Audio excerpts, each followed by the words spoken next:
So now we know how to make nucleotides and what drugs target those pathways. So now let's go over how nucleotides are broken down. For the step 1, it's most important to know about how to break down purines. Now a lot of this overlaps with what I just went over, but I'm going to rearrange the layout a bit so it looks more like what you have in the book. Alright, so remember, to make purines, we start by adding hypoxanthine to PRPP to make IMP, or inosine monophosphate. One thing I didn't tell you before is which enzyme catalyzes this reaction, and that's HGPRT, which stands for hypoxanthine guanine phosphoribosyltransferase transferase. A nice thing about biochemistry is that the enzyme names generally tell you what they do. So in this case, we're transferring a hypoxanthine onto a ribose that has phosphates on it, which is PRPP. IMP can now be converted to either AMP or GMP, as I talked about in the last slide.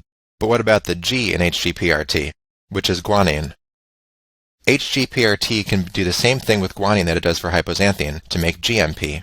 However, you need a different enzyme to use adenine to make AMP, which is APRT, or adenine phosphoribosyltransferase. Alright, so sometimes you don't have enough nucleotides and you want to make more, such as in a cell that's rapidly dividing, but sometimes you have too many and you want to get rid of them. So how do we break these guys down? Let's start with GMP. GMP can be broken down into guanosine, and do you remember the difference between GMP, guanosine, and guanine? So here's GMP, which, as the monophosphate in the name suggests, has one phosphate, and it also has a sugar and the base. If we remove the phosphate, which is what we're doing here, we're left with guanosine, and then if we remove the sugar, which we're doing here, we just have the base, guanine, left. We can do basically the same thing to get from IMP back to hypoxanthine through inosine. Although AMP doesn't get converted back to adenine, instead it's converted to hypoxanthine through an inosine intermediate. This requires the enzyme adenosine deaminase, or ADA, since we need to deaminate adenine to create the hypoxanthine base. When ADA is deficient, adenosine begins to accumulate and feeds back to inhibit ribonucleotide reductase, which is the enzyme that produced it. As you might remember from a few minutes ago, ribonucleotide reductase is required for the synthesis of all deoxyribonucleotides. Since it's inhibited in the case of ADA deficiency, nucleotides can't be produced, which mostly affects cells that need to divide a lot, such as those in the immune system. Therefore, patients who have ADA deficiency will have a low lymphocyte count and can also have severe combined immunodeficiency, or SCID. Okay, we're almost done with this. So now that we've converted everything into hypoxanthine and guanine, we can use the enzyme xanthine oxidase to convert them first into xanthine and then into uric acid. What happens to uric acid? It's excreted in the urine. So now that we've got this whole pathway laid out, let's talk about what can go wrong here. I already mentioned how ADA deficiency causes immune disorders, but what happens if a patient is deficient in HGPRT? They won't be able to make GMP or IMP. So instead, guanine and hypoxanthine will accumulate and then be broken down into uric acid. Accumulation of uric acid can cause hyperuricemia and gout, and indirectly cause some neurological problems, including mental retardation and self-mutilation, which often includes nail biting, aggression, and chorioathetosis. What's this syndrome called? This is Lesch-Nyhan syndrome. HGPRT is on the X chromosome, so this is an X-linked recessive disease. And you can remember that this gene is involved in purine salvage pathways using the mnemonic, he's got purine recovery trouble. Okay, so what can you do to treat this? One commonly used drug is allopurinol, which inhibits xanthine oxidase here and here. This will decrease the amount of uric acid in the blood. Now here's an interesting pearl for you. Xanthine oxidase metabolizes normal purines, but can also metabolize drugs that mimic purines. One example I mentioned a couple minutes ago is 6-mercaptopurine. Do you remember what that's used for? 6-mercaptopurine is an anti-neoplastic, which is basically a modified purine, which binds to and inhibits enzymes that normally synthesize purines, thus inhibiting purine synthesis. And it's used to treat leukemias and inflammatory diseases like rheumatoid arthritis and inflammatory bowel disease. So let's say you have a patient with Lesch-Nyhan syndrome, who you're treating with allopurinol. And this patient is also now diagnosed with a neoplasm that needs to be treated with 6-mercaptopurine. What do you think would happen?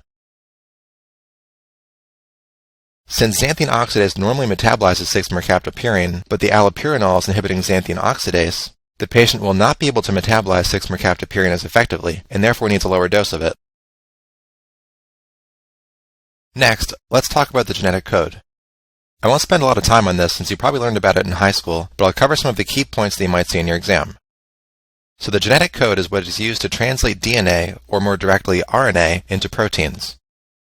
This is a codon table, and it shows that each amino acid is encoded by sets of 3 nucleotides called codons, and many amino acids are encoded by multiple sets. For example, proline is encoded by C, C, U, CCC, CCA, and CCG. This means that the code is degenerate, or redundant, since multiple codons can code for the same amino acid. You might notice that of the amino acids that have multiple codons, the codons usually only vary by the last nucleotide, which is why this is called the wobble base. Mutations in these third nucleotides will often not affect the amino acid sequence of the protein, and therefore these are often silent mutations. Another feature is that the code is unambiguous, which means that each codon only codes for one amino acid. Our third feature is that it's commaless or non-overlapping. This is easier to explain with an example. So let's say this is part of an RNA sequence that's being read by a ribosome. After each codon is read, the ribosome moves over by 3 nucleotides, so it reads this one, and then this one, and then this one. No overlapping parts of codons will be read, like this, and no nucleotides will be skipped. And the only exception here is that some viruses can read RNA's overlapping codons. The last feature is that the code is universal. This means that in all species the code is the same. If a codon codes for glutamine in one species, it'll also code for glutamine in another species.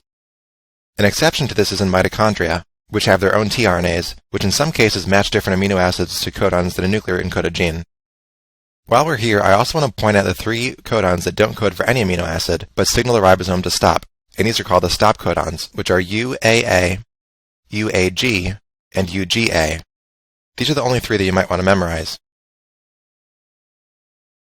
Now that we've talked about what DNA is made of, the nucleotides and codons, let's go over how it replicates itself when cells divide. Can you think of some problems that cells need to consider when replicating their DNA? Cells need to make sure you get exactly 2 copies which are identical. They have to make sure replication happens only once per cell cycle, which is during S phase, and that everything happens quickly enough that rapidly dividing cells won't be held up while they wait for DNA to replicate. After all, you've got about 3 billion base pairs in the cell. Cells also have to minimize mistakes, such as single nucleotide changes or expansion of repeated sequences, and they have to fix mistakes that occur. And lastly, they need to deal with the issue of not losing DNA at the ends of the chromosomes, which I'll get back to in a minute. Alright, so where do we start? Well, DNA replication starts at an area called the origin of replication. How many of these are there? Well, there's only one in a prokaryotic chromosome, but eukaryotes have a bunch of them since they have a lot more DNA, and it would take forever with only one. At this origin of replication, the 2 strands of DNA separate and forms what looks like a bubble. Each end of this bubble is the replication fork, and as replication progresses, this will expand outward as the new strands of DNA are formed. Let's take a look at one of these replication forks. So the blue is the parent DNA, and I'll show the newly synthesized DNA in red. The 2 strands replicate in slightly different ways. One replicates continuously, called the leading strand, and the other replicates in pieces, called the lagging strand. Now why can't the lagging strand create its new daughter strand continuously? Well, this has to do with the polarity of DNA. Do you know which end of each strand here is the 5' and 3' end? You might want to pause the video and think about it for a second. So DNA is always synthesized in the 5' to 3' direction, and that's referring to the direction of the strand being synthesized, not the original. On the leading strand, this new piece of DNA can be synthesized continuously, since the replication fork that it's going towards is at the 3' end of the strand being synthesized, and therefore the origin of replication is at the 5' end. However, the lagging strand has to be synthesized in the opposite direction that the replication fork is moving. So as the replication fork progresses, it has to keep starting over. Do you know what each piece of DNA in the lagging strand is called? That would be an Okazaki fragment. Okay, let's look at some of the enzymes involved. I'll mostly go in chronological order. The first is helicase. So what does helicase do? It unzips the DNA and allows the bubble to expand. It's actually a little known fact that helicase is the most fun of all the enzymes since it spends all day unzipping genes. Get it? Sorry, bad joke. Anyway, helicase does this just by disrupting hydrogen bonds between the 2 strands. It doesn't make or break any covalent bonds. Since helicase is moving along with the replication fork, something is needed to prevent the strands from reannealing to each other, which complementary strands of DNA like to do. Do you know what protein does this? This is where a protein called single-stranded binding proteins comes into play, which is just that, a protein that recognizes and binds to single-stranded DNA to prevent it from binding to its complementary sequence in the other strand. The last proteins I'll mention on the subject of opening DNA up are the topoisomerases. These are proteins that regulate supercoiling of DNA. An analogy you can use to think about this is think of two strands that are anchored at one end, but are then wrapped around each other a few times. If you pull the two ends apart, they'll be wrapped tighter and tighter until pretty soon you can't pull them apart at all anymore. This is why you need topoisomerases. Now, regulating supercoils is a vital process in cells, so if you inhibit them in bacteria using fluoroquinolones, the bacteria are unable to divide. Alright, back to synthesis of DNA. So what enzyme is in charge of synthesizing the leading strand? That would be DNA polymerase III, which synthesizes the leading strand continuously towards the replication fork. Once again, always 5' to 3'. Okay, so one more thing that needs to be done before we can make the lagging strand is adding RNA primers. There are no DNA polymerases that can initiate DNA synthesis from scratch. They have to build off of existing DNA or RNA. So what enzyme can help us here? That would be primase, which can synthesize RNA from scratch, by which I mean that it can add ribonucleotides to their complementary DNA bases and connect them together. Once a primer has been laid down, our friend DNA polymerase III can jump in and start adding deoxyribonucleotides to it, just like it did for the leading strand. DNA can only be synthesized in a 5' to 3' direction. So DNA polymerase III starts from the RNA primer and builds towards the 3' end of the new strand. So as DNA polymerase is making each new strand, it proofreads its work, and if it realizes it made a mistake by adding the wrong nucleotide, it can remove it by using its 3' to 5' exonuclease activity. This is of course the opposite direction of DNA synthesis, since it's going backwards to remove a mistake.